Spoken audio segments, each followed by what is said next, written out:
Welcome back. It is time for your health check, and it is my last day to be with you on Daybreak and my final health check. But before I go, an update on an incredible story of survival thanks to medical advancements, a staunch patient advocate, and the will to live.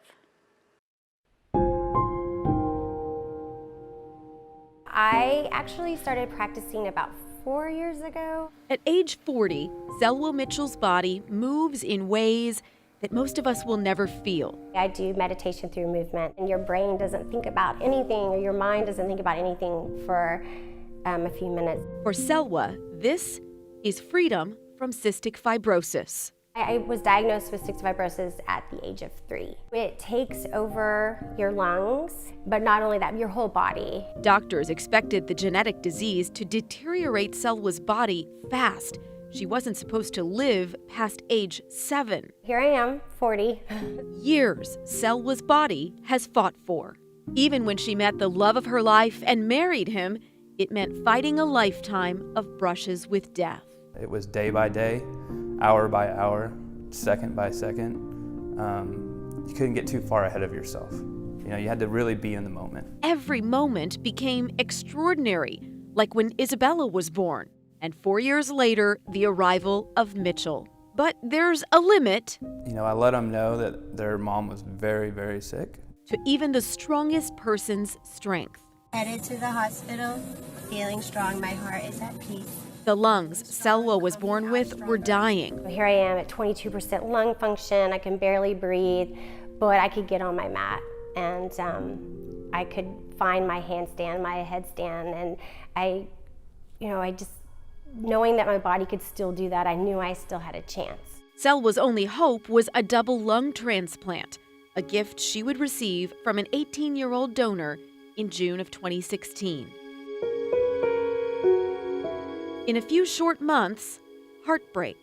Selwa's body was rejecting the donor lungs. She was breathless and at times hopeless.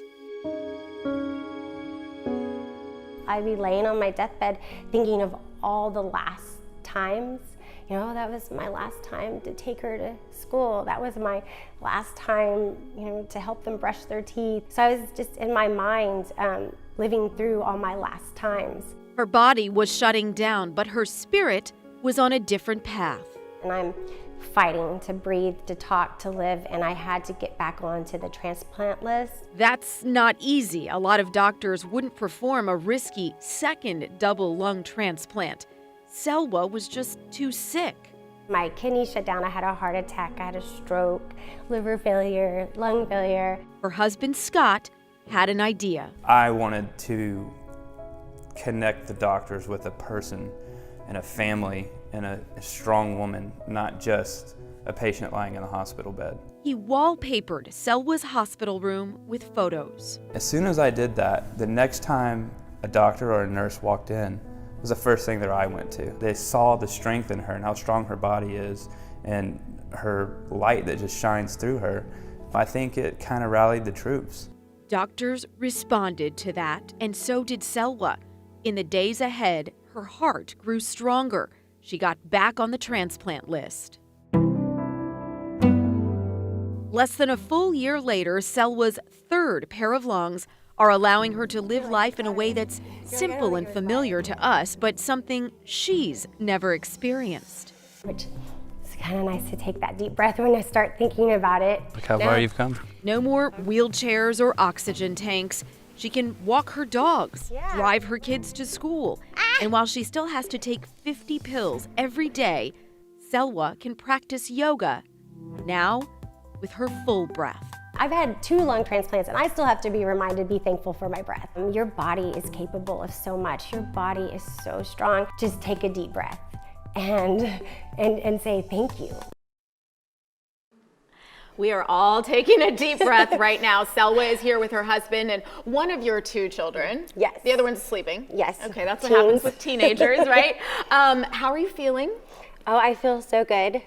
No setbacks, and we are just blessed, breathing deep and feeling blessed. I do have to ask you about going through the pandemic, because was that really scary for you? I feel like you're kind of one of those people that we kept warning other people about, like, you don't look sick, like there's nothing visibly wrong with you, but you probably had to be super careful. Well, if anything though, it's not that different. I've always worn masks. I've always been very careful. So when they were telling the guidelines of what you need to do, I'm like, wait, don't we all wash our hands? Don't we all?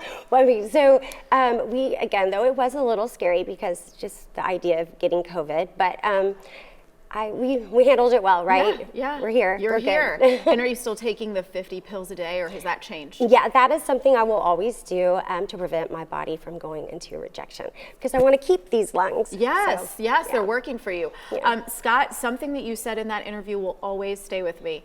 Ooh, this is probably going to be the hardest thing I say, because I had to tell my friend whose mom is in the hospital right now. I said, Kevin, my friend, I said, you've got to make sure that you are the best advocate for her. Yeah. And when you told me about posting up all those pictures in the hospital room, I needed to tell you that I will never forget that, because that made all the difference in the world. Saved my life. Yeah. What would you tell other people who are facing that same situation or a similar situation where they have a loved one in a hospital bed who can't advocate for themselves? Yeah, just the advocacy I think there's a gap in advocacy and patient advocacy, and having someone there by the bedside, talking to the doctors, giving them hope, and it makes all the difference in the world for the patient to have somebody there advocating for them. You are an incredible advocate, and I know she owes everything to you. Any final thoughts? Just remember to breathe deep and feel blessed. It's not lost on me that if it weren't for my donors, that I would have missed a lot. And every moment counts. Yeah. Should we do a yoga pose here to wrap things up? Right. Okay, eagle is pretty much all Eagle? Okay. All right. Girl, that's all I can do in these heels and this dress. Okay, She is. Well, you ready? Okay. Okay. I'll just hold on to him for You my hold on to balance. him. You hold on to him. I'll hold on to my breath. Right. And Kyle, And breathe. it's so bad that Greg's not here today. I would have made him do this with me. I'm impressed. today. Are you sitting down? No. Look at that. I'm balancing. Wow. I'm a trained professional. But Kyle, you can try this if you want. Hey, what are the benefits? Here I am our shoulders. thinking you guys are reenacting the Karate Kid. I was gonna do camel pose where it's all about opening. That's crane pose. Oh, open the heart. Opening twist, the turn. heart. We'll just keep yogaing while Kyle's doing the weather. Child's pose. That's about all I'm doing. Yes, that's always good.